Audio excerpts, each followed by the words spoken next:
Hello there everybody and welcome back to Movie Squirm. Today I'm going to be carrying on my Omen review series with Omen 4 The Awakening from 1991, and this is directed by Dominic O'Thennan Gerard and George Montesi, hope I'm pronouncing them correctly, and stars Faye Grant, Michael Woods and Michael Lerner. The evil prophecy is reborn, but instead of being Damien, who is now dead, it is now in a young girl named Delia, who has just been adopted. Now guys, this was actually a first time watch for me. I'd previously seen the first three Omen movies, but I just never got round to The Omen 4 The Awakening for a couple of reasons. One, I don't think it's been released here in any sort of physical media, but also I had heard so many bad things about this film and no one seems to like it. I've just never really pushed myself to watch it until now, because obviously I'm doing this series and we have the first Omen coming out, and I like to watch the franchise before seeing a new film. But I had also heard this is a television movie, so that to me felt like it was kind of throwaway. You know, it's not really a true Omen 4 sequel. And also that this was planned to be a trilogy, I believe. But this film was so poorly received that they just scrapped it and just went, oh yeah, we'll just pretend that's the Omen 4. We ain't going to do any more after that. So it's been a little bit off-putting, to say the least. So what did I think of the Omen 4 The Awakening? Let's find out. Well, first off, you can actually feel that low production value in this film. It's not really the director's fault or, you know, the cast members or the crew. It's just probably the budget they had there. But when you're coming off the back of the first three movies and then you go into The Omen 4 The Awakening, it's very hard to remember that, because it just feels like it's part 4 of the franchise. And in many ways, look, it is story-wise, but it just isn't, is it? I mean, they were trying to start something new here for a made-for-TV film, and you just feel that lack of quality. You feel it's just everything about it is a downgrade, basically. And that's unfortunate, because I found this a real struggle to get into, mainly because of that reason. I mean, it's the most TV movie of all TV movies. However, guys, there is a story here that will feel familiar. It's an Omen movie, and it takes a lot of the story beats from the first movie and some from the second movie, of course, especially. A kid is the Antichrist. She's adopted.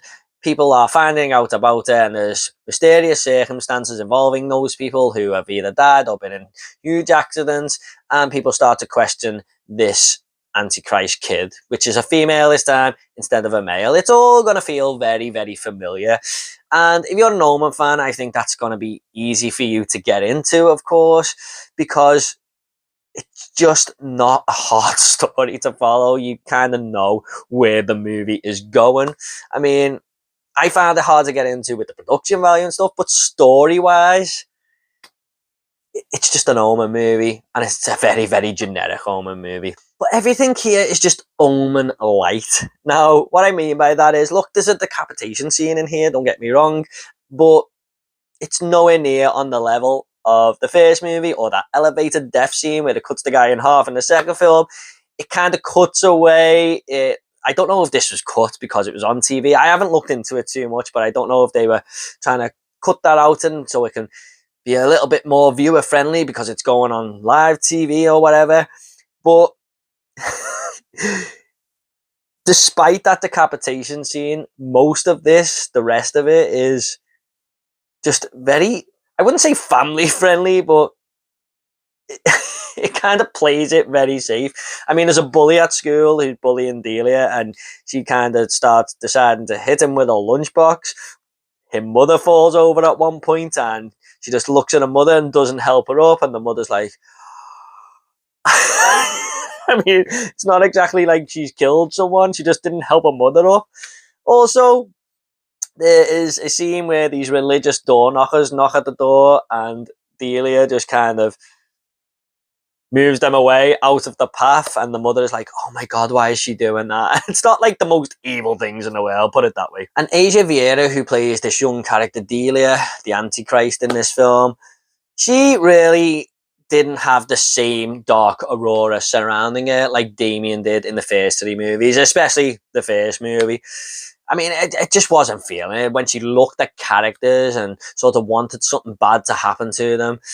I kind of just thought, really, am I meant to believe that you are this real evil kid of Satan? I was just like, yeah.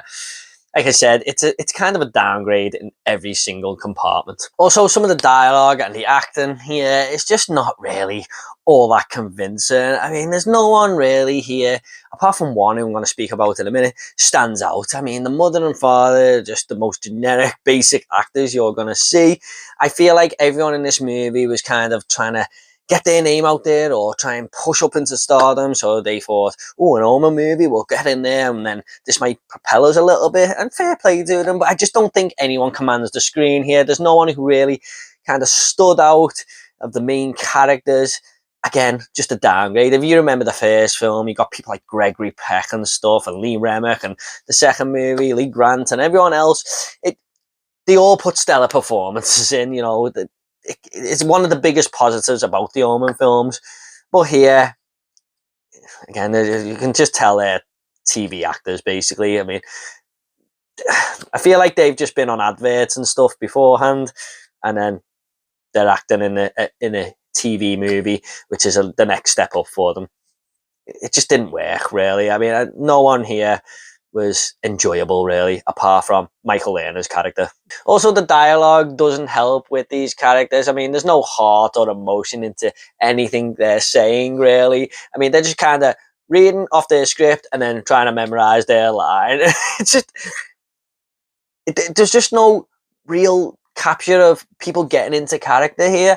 Now, one pathetic piece of dialogue, for example, was when this mother says, look, I've hired 2 people to investigate Delia, our daughter, and they've both died in freak accidents. And the dad just goes, oh, really? Well, those things happen all the time. And then just moves on with his life. It's like, oh man, this is ridiculous.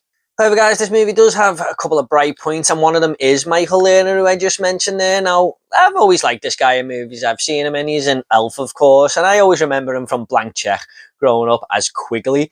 But I feel like it just shows how kind of poor the casting is when you see his character come into the third act, because he just stands head and shoulders above everyone. And he even didn't go on to become this elite actor. I mean, he's kind of just only in side roles from what I've seen him in anyway, but you can just tell he is the most professional actor in this movie by a mile. And that's when the movie really picked up for me. When he came in, it started to get a little bit more interesting when he was going around speaking to characters and trying to investigate this stuff about Delia.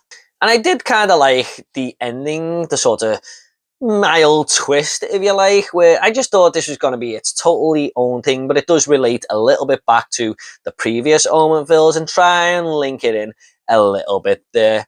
So yeah, I like the way it tried to do something interesting with the story in the last 20 minutes. However, guys, I knew this was probably going to be a little bit of a short review. I mean, I don't have too many other things to say about this movie. It's going to be very, very forgettable if you watch it for the first time. However, it is watchable, but it's not a very good film. I'm just going to go ahead and make this movie now. I'm going to give The Omen for The Awakening a 3.5 out of 10. I initially was going to give this a 4, but after thinking about it for a couple of days, I think I'm going to knock it down just a little bit there. This is a movie that you've kind of seen before. It's an Omen film that does a lot of the same things, but just downgraded in every possible way, really.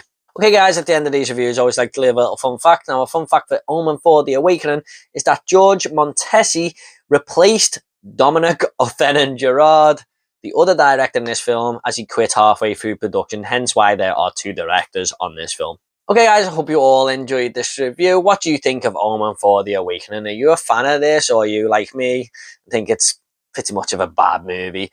Please let me know in the comments down below when I get back to you all, I promise. Please give this video a like and subscribe to this channel if horror is your sort of thing. Thanks so much, guys. You take care, and I'll see you on the next video, which is probably going to be the Omen remake review.